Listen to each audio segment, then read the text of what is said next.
देखिए, हम न्यायिक सेवा में हैं, जुडिशियल सर्विस में हैं। जुडिशियल सर्विस में रहते हुए 31 तारीख को अवकाश ग्रहण किया है।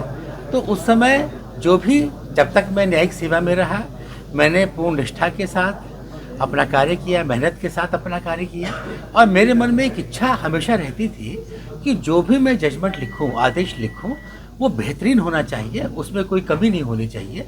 मैं 1 बार, 2 बार, 3 बार उसको पढ़ के करेक्ट करके तब अपने फैसले लिखता था और प्रयास करता था कि जो भी जजमेंट हैं, फैसले हैं, वो न्याय प्राप्त करने के लिए, न्याय प्राप्त करने के उद्देश्य से लिखे जाएं और उसमें कोई त्रुटि न रहे।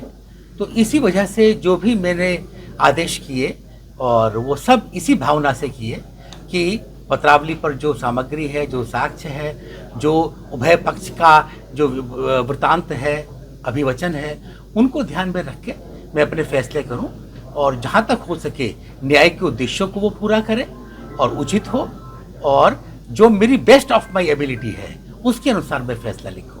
यही मेरी हमेशा इच्छा होती थी। इसी उद्देश्य को पूरा करते हुए मेरे द्वारा जो भी आदेश किए गए, इसी उद्देश्य को पूरा करते हुए किए गए हैं। अगर बात किया जाए तो अंजुमन जामिया मुसलमानों का ये आक्रोश है कि जो ये फैसला लिया गया, कहीं ना कहीं कहा जाए तो उसमें उनकी जो है एक आपत्ति भी रही है, जिस पर उन्होंने लगातार विरोध भी दर्ज कराया है।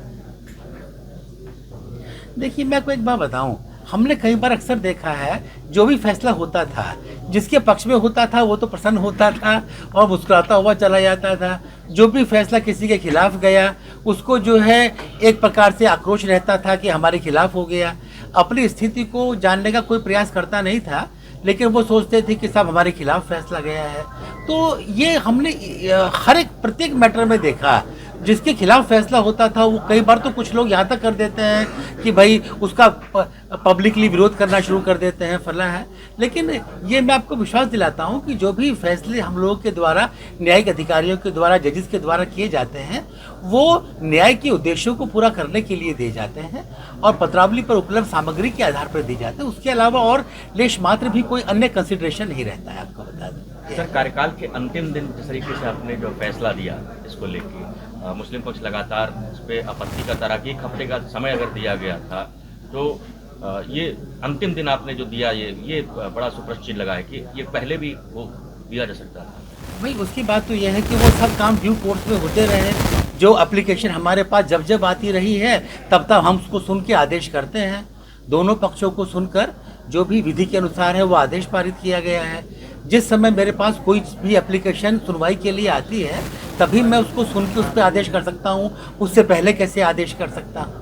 तो जब भी मेरे सामने कोई प्रार्थना पत्र आया, तभी मैंने सुना, उभय पक्ष को सुनकर और अपने विवेक का प्रयोग करते हुए न्याय की अवधारणा को ध्यान में रख के आदेश किया गया है। ये बात है। सर, तमाम फैसला आपने दिया सर आज तक, ये लास्ट फैसला देखने कैसा लगा आपको, मतलब ज्ञान वापी को लेके? मैंने आपको बताया ना कि हम लोग जो है ये इसको डिस्ट्रीब्यूशन मैंने अलग से कभी नहीं किया।